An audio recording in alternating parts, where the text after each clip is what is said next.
کشمیر خوبصورت پہاڑوں میں گھرا اور خوشگوار موسم کی نعمت سے مالا مال بر صغیر پاک و ہند کا شمال مغربی خطہ ہے۔ 19ویں صدی کے وسط تک کشمیر کی اصطلاح عظیم ہمالیہ اور پیر پنجل رینج کے درمیان صرف وادی کشمیر کی حیثیت رکھتی تھی۔ آج اس اصطلاح میں ایک وسیع و عریض علاقہ شامل ہے جس میں جموں و کشمیر اور لداخ ہندوستان کے زیر انتظام، آزاد کشمیر اور گلگت بلتستان پاکستان کے زیر انتظام اور چین کے زیر انتظام علاقے اکسائی چین اور ٹرانس کراکرم ٹریٹ شامل ہیں۔ قدیم اور قرون وسطی کے ادوار کے دوران کشمیر ہندو بدھ ہم آہنگی کی نشو و نما کا ایک اہم مرکز تھا۔ کشمیر طویل عرصے سے بدھ مت کا گھر تھا۔ کارکون سلطنت ایک طاقتور ہندو سلطنت تھی جو کشمیری خطے سے شروع ہوئی تھی۔ اس کی بنیاد ہرمودھاناک نے ہرشا کی زندگی میں دی تھی۔ اس خاندان نے جنوبی ایشیا میں ایک طاقت کے طور پر کشمیر کے عروج کو نشاندہی کیا۔ اس کے بعد یہاں پر ہندو اور بدھ مت کے عروج پر کئی حکمران گزرے جن میں آخری ملکہ کوٹا رانی تھی۔ ملکہ کوٹا رانی 1345 تک راج کرنے والی قرون وسطی کی ہندو حکمران تھی۔ یہ ایک قابل ذکر حکمران تھی جنہیں اکثر شری نگر شہر کو بارش اور سیلاب سے بچانے کا صحرا مل جاتا ہے، جس کا نام ان کے کوٹے پول کے نام پر رکھا گیا تھا۔ یہ نہر شہر کے داخلی مقام پر دریائے جہلم سے پانی حاصل کرتی ہے اور دوبارہ شہر کی حدود سے باہر دریائے جہلم کے ساتھ مل جاتی ہے۔ ملکہ کوٹا کی حکمرانی کے خاتمے کے بعد یہاں پر شاہ میر خاندان کی حکمرانی کا آغاز ہوا۔ شمس الدین شاہ میر کشمیر کا پہلا مسلم حکمران اور شاہ میر خاندان کا بانی تھا۔ شاہ میر شاہی خاندان کا پہلا حکمران تھا جو 1339 میں قائم ہوا تھا۔ میر سید علی حمدانی جیسے مسلمان علماء وسطی ایشیا سے کشمیر میں مذہب کی پیروی کے لیے پہنچے اور ان کی کوششوں سے ہزاروں کشمیریوں نے اسلام قبول کیا۔ شاہ میر خاندان کی حکمرانی کے خاتمے کے بعد مغل حکمرانوں نے یہاں کا رخ کیا اور ان کی حکمرانی کا آغاز ہوا۔ مغل بادشاہ اکبر نے 1585 سے 1586 کے بیچ کشمیر کو فتح کیا اور یہاں پر موجود سنی شیعہ تفرقے کا فائدہ اٹھاتے ہوئے یہاں پہ کشمیری مسلم حکمرانی کا خاتمہ کیا۔ اکبر نے اس کابل صوبہ کو جو جدید دور کا شمال مشرقی افغانستان، شمالی پاکستان اور ہندوستان کی وادی کشمیر پر محیط ہے اس میں شامل کیا، لیکن شاہجہاں نے اسے علیحدہ صوبہ بنا کر شری نگر میں اپنی نشست حاصل کر لی۔ مغل حکمرانوں کے جانے کے بعد افغانی یہاں پر قابض ہوئے۔ افغان درانی خاندان کے درانی سلطنت نے 1751 سے کشمیر پر کنٹرول کیا۔ جب 15ویں مغل بادشاہ شہنشاہ احمد شاہ بہادر کے وائس رائے معین الملک نے درانی بانی احمد شاہ درانی کو شکست دی اور اسے بحال کیا۔ 1819 میں وادی کشمیر کا کنٹرول درانی خاندان جو کہ افغانستان سے تعلق رکھتا تھا سے سکھوں کی فوج جو کہ رنجیت سنگھ کے ماتحت کے حوالے کر دیا گیا اور اس طرح کشمیر میں 4 صدیوں سے چلا آ رہا مسلمانوں کی حکمرانی کا سلسلہ اختتام پذیر ہوا۔ کشمیری افغانیوں کی حکومت کے ستائے ہوئے تھے جس وجہ سے انہوں نے سکھ حکمرانوں کا استقبال کیا، لیکن یہ ان کے لیے بہت بھاری ثابت ہوا۔ سکھوں نے بہت سے قوانین تبدیل کیے اور ان کو سختی سے نافذ العمل لایا گیا۔ 1845 میں پہلی اینگلو سکھ جنگ کا آغاز ہوا۔ اس جنگ میں 2 معاہدے طے پائے جس میں لاہور کے ویسٹ پنجاب کو برٹش کے حوالے کیا جائے اور دوسرا یہ کہ کشمیر سکھوں کے حوالے کیا جائے گا۔ یہاں سے پرنسلی اسٹیٹس کا آغاز ہوا۔ 1941 برٹش سینسس آف انڈیا کے تحت کشمیر میں بھاری اکثریت مسلمانوں کی تھی جو کہ آبادی کا 77% حصہ تھا اور اس کے بعد ہندو 20% اور باقی کے 3% میں بدھسٹ اور سکھ شامل تھے۔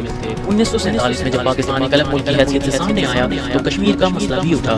اس وقت یہ سمجھا گیا کہ کشمیر میں مسلمانوں کی اکثریت ہونے کی وجہ سے وہاں کا مہاراجا پاکستان کے ساتھ الحاق کے لیے حامی کر دے گا، لیکن ایسا نہیں ہوا اور مہاراجا نے لارڈ ماؤنٹ بیٹن سے اپیل کر کے انڈیا کے ساتھ الحاق کی شرط پر حامی بھر لی۔ یونائیٹڈ نیشنز بھی اس معاملے کو حل کروانے بیچ میں آئی اور ان کی طرف سے یہ حل رکھا گیا کہ کشمیریوں کو آپشن دینا چاہیے کہ وہ کس کے ساتھ جڑنا چاہتے ہیں، لیکن انڈیا نے اس بات سے صاف انکار کرتے ہوئے شرط رکھ دی کہ جب تک یہاں سے تمام بے قاعدگیوں کو ختم نہیں کیا جاتا کوئی ریفرینڈم نہیں ہو سکتا۔ بہت کوششوں کے بعد بالآخر 1948 میں UN نے ایک سیز فائر کروایا، لیکن پاکستان اور انڈیا کے درمیان اس معاملے پہ کشیدگی بڑھ گئی جس کے نتیجے میں 1965 اور 1999 میں کشمیر کے مسئلے پہ جنگ ہوئی۔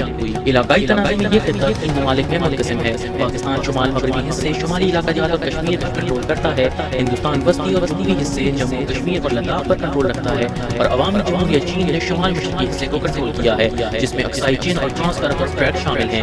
اگرچہ یہ خطے عملی طور پر ان کے متعلقہ دعویداروں کے زیر انتظام ہیں، لیکن نہ ہی ہندوستان اور نہ ہی پاکستان نے دوسرے کے دعویدار علاقوں کی باضابطہ طور پر تسلیم کیا ہے۔ کشمیر کا کل رقبہ 68,000 مربع میل پر محیط ہے۔ اس کے شمال مشرق میں چین، شمال مغرب میں افغانستان، مغرب میں پاکستان اور جنوب کی طرف ہندوستان شامل ہیں۔ کشمیر کی ٹوپوگرافی زیادہ تر پہاڑی ہے۔ کشمیر میں دریائے سندھ، جہلم اور چناب دریا ملتے ہیں۔ اونچائی کی سطح کی بہت بڑی تبدیلی کی وجہ سے کشمیر میں ہر خطے کے لیے ایک مختلف آب و ہوا موجود ہے۔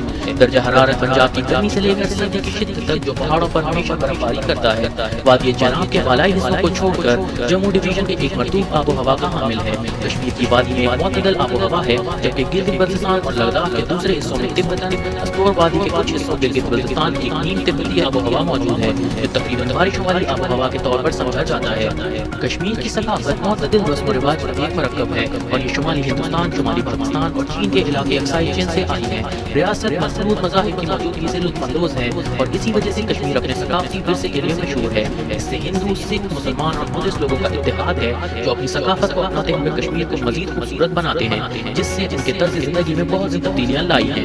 اگر بات کی جائے کشمیر میں موجود پکوانوں کی تو گوشت کے مشہور پکوان کشمیری کباب، روغن جوش، یخنی، پسندہ، سیون آلو اور میتھی قیمہ شامل ہیں۔ سبھی سبزی اور محبت کرنے والوں کے پاس انتخاب کرنے کے لیے بہت کچھ ہوگا۔ سبزی خوردنی کی مشہور کھانے میں سے کچھ میں ہاک راجما، زردہ وغیرہ شامل ہیں۔ کھانے کو ایک دلچسپ ذائقہ دینے کے لیے یہ برتن پنیر کے ساتھ تازہ سبزیوں کے ساتھ تیار کیے جاتے ہیں۔ اب بات کرتے ہیں یہاں پر پہنے جانے والے ملبوسات کی، تو کشمیریوں کا لباس بہت رنگین اور دلکش ہے۔ زیادہ تر لوگ روایتی لباس سے وطن کرتے ہیں اور خواتین خوبصورت زیورات جیسے نوک رنگ، چوڑیاں، بالیاں، ہار پہن لیتی ہیں اور شلوار قمیض میں ملبوس ہو جاتی ہیں، جس کی وجہ سے وہ گرمی کے موسم میں آرام سے رہتے ہیں، جبکہ مرد اپنے آپ کو کرتا پاجامہ اور شلوار میں ملبوس کرتے ہیں۔